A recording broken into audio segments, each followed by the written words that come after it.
to fit all of Europe and Oceania, with almost enough room to squeeze in Antarctica. In fact, Africa is 8 million square kilometers short of equaling the size of the moon. Forget Russia and their whole being bigger than Pluto thing. Africa's playing the real game here.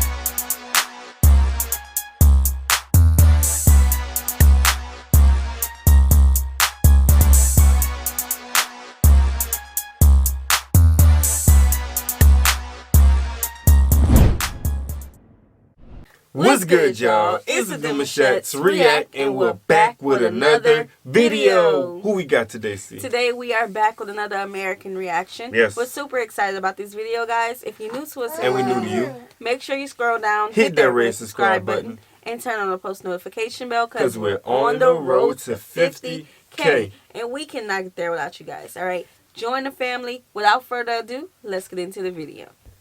If you've grown up in really most non-African parts of the world, you've probably been, at the very least, exposed to the mindset that Africa is an entirely homogeneous continent, assuming there's much civilization there at all. Now, I'd imagine you probably know that that's not remotely true, which is a good thing. You seen that picture they just showed with the tree and the leaves and the ground? Wakanda. That was Africa for us coming up. When I was younger, they showed that. They showed They a lot never of showed the everything about the continent of Africa. They never showed everything. Yeah, it was the people going there talking about the children were hungry. So, you know, being a kid, staying up late at night, seeing those commercials and you're seeing it so repeatedly. Yeah, baby. Mama. You're seeing those videos so repeatedly, and it's not no 5-minute commercial. It's like an hour-long. What's it? They was doing ads. But they was doing ads back then. Yeah, and it would show, you know, the huts. It wouldn't show no like. What we about to dive into right now, like, yeah, this is. So and you know, sorry to put that out there, but as you know, being black people, of course, at one point in life, we've all heard go back to Africa. Like we've always heard that, and it wasn't a good thing.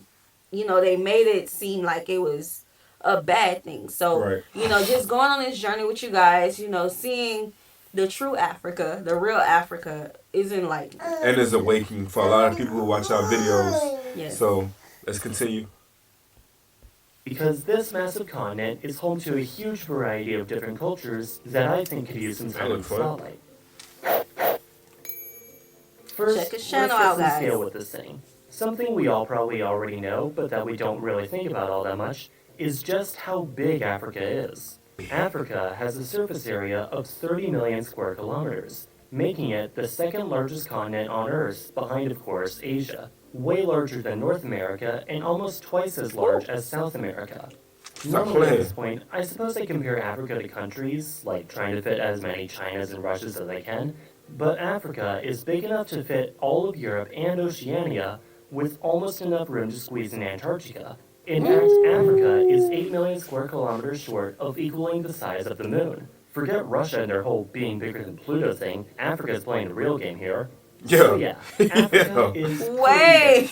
So you could probably also imagine that it has a pretty diverse collection of cultures. Yes. Especially with their massive population. Africa is home to a rapidly increasing population of 1.2 billion. Which, although smaller than India and China, is still bigger than all of Luxembourg, Tuvalu, Brunei, Liechtenstein, and the Americas combined.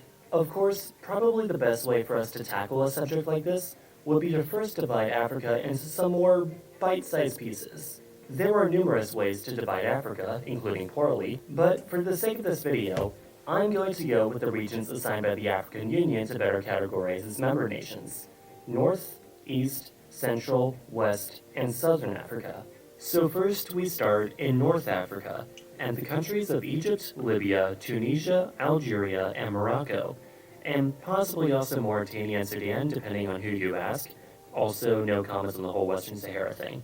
These nations all occupy various parts of the mighty Sahara Desert, and all have strong Arabic influences, with all of them at least partially speaking Arabic, and all but Sudan having Islam as the official state religion, in contrast to the more Christian and native religion-based regions south of the Sahel, and also hence why South Sudan wasn't fully comfortable being inside of Sudan. This region has had extensive contact with Europe and Western Asia for thousands of years, having been part of European and Middle Eastern empires before colonialism was in fashion. Most of these countries, aside from Egypt and Sudan, are also part of a region known as the Maghreb, essentially the western part of the Arab world, though they also have long histories with the native Berber or Amazigh peoples. Do check out my friend KhAnubis' video if you want to learn more about the Amazigh. They're actually a very interesting people group, but... Okay, so my question. How many languages does the average African speak? I gotta see this answer. Because based on what he said that everyone knows Arabic. But from what we have learned... They all have their own language. Exactly. So I'm wondering, is it like a language of the village or, the town that you're a part of? Don't bash me on the incorrect terms, okay? Help me. Yeah, like... Help. Y'all heard our baby. Right. Help. Trying to figure this out, man. Yes. Of course, they're far from the only interesting culture in Africa. Next, we head to East Africa, most likely where the human race first evolved, and now home to South Sudan, Eritrea, Ethiopia, Djibouti, Somalia, Kenya, Tanzania, Uganda, Rwanda, Burundi, and Madagascar, and possibly also including Mozambique, Malawi, Zambia, and Zimbabwe, again depending on who you ask. This region notably includes the Horn of Africa and the Great African Lakes, including Lakes Turkana, Victoria, Tanganyika, and Malawi. In the north of this region, people generally speak Afro-Asiatic languages, like Somali, Amharic, and Tigrinya, as well as a minority of those who speak their distant linguistic relative Arabic. Okay. Many in this region also speak various Nilo-Saharan languages, and Madagascar's Malagasy language is actually an Austronesian language, technically more closely related to Malay and Hawaiian. The south, however, is much more dominated by Niger-Congo Bantu languages, with by far the most prevalent, at 80 million speakers, being, of course, Swahili, spoken as an official language in Kenya, Tanzania, and Uganda.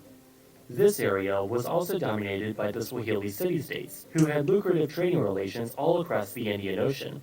Also, I definitely keep an eye on this region in the coming decades, especially with the rise of the East African Federation.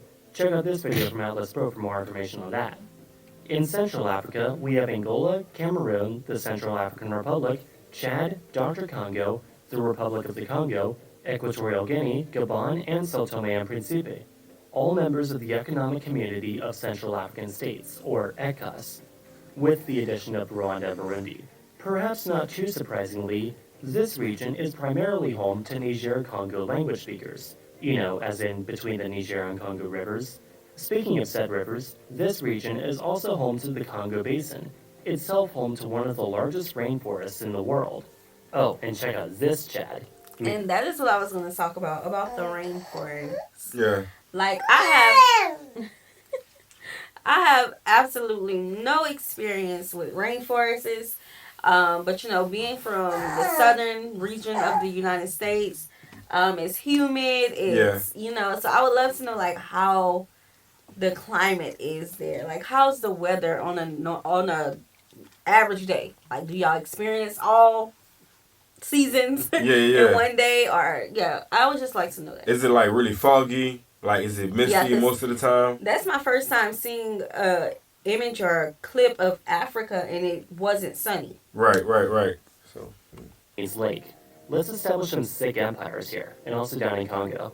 On to West Africa, and we see a lot of smaller nations, namely Benin, Burkina Faso, Cape Verde, Cote d'Ivoire, the Gambia, Ghana, Guinea, Guinea-Bissau, Liberia, Mali, Niger, Nigeria, Senegal, Sierra Leone, and Togo, all of which being members of the Economic Community of West African States, or ECOWAS. This region was home to many large empires throughout history, including those of the Songhai, Ghana, Oyo, and Mali empires, the latter of which having at one point been ruled by the richest man in the world, Mansa Musa. Because, yes, know him. With a population of nearly 400 million, this region is crazily diverse in terms of languages and cultures, and could honestly probably get a video in its own right, given that there are over 500 languages spoken in Nigeria alone.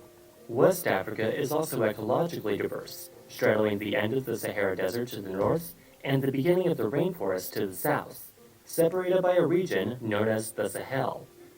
Finally, we reach Southern Africa, whose boundaries are somewhat vague but include South Africa, obviously, Lesotho, Eswatini, Botswana, and Namibia, and possibly also Angola, Zambia, Zimbabwe, Mozambique, Malawi. These nations are all part of the South African Development Community, alongside Dr. Congo, Tanzania, Comoros, Mauritius, and Seychelles. The first 5 nations, however, are also part of the South African Customs Union, and they all have very diverse cultural and linguistic backgrounds in their own right. Bantu languages are again widespread throughout this region, but Khoisan languages are also widespread throughout the Kalahari Desert. Though it should be noted that the Khoisan language family is actually an outdated theory, and nowadays actually refers to multiple different language families.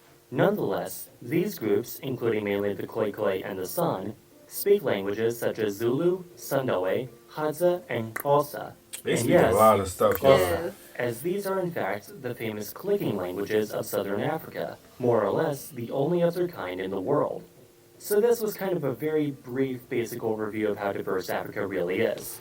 So I guess I just took 7 minutes to say that basically saying Africa is all the same would be like saying Europe is all the same. Right. But like times 3. Remember, South Africa alone has 11 official languages, as well as numerous others that are spoken but not official. And even that only makes up a small fraction of the 2,000 languages spoken across the continent. Of course, there's really no true way to measure diversity, and the only reason I stuck so closely to linguistics is because I honestly personally find languages to be easier to keep track of and to neatly categorize for a short educational YouTube video.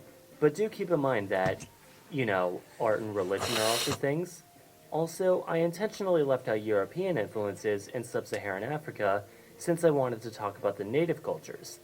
But do keep in mind that whichever empire a given country... Okay.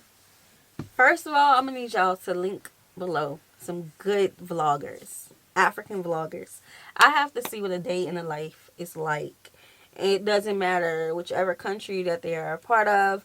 I would just like to know, because it's like, it's a switch. It goes from, the rainforest to the desert. Yeah. You see some people, living in some of the villages, and then you see the big cities. Mm-hmm. So, I would love to know the backgrounds and, I don't know. It's very diverse. Yeah. And sometimes I can't keep up. Yeah, I'm with you. It's huge. Yeah. It's really, really, really huge. So I mean, it's amazing, bro. Like, you have so many different languages. It's like, Well, how do you y'all guys keep up? interact when you come across someone who don't speak?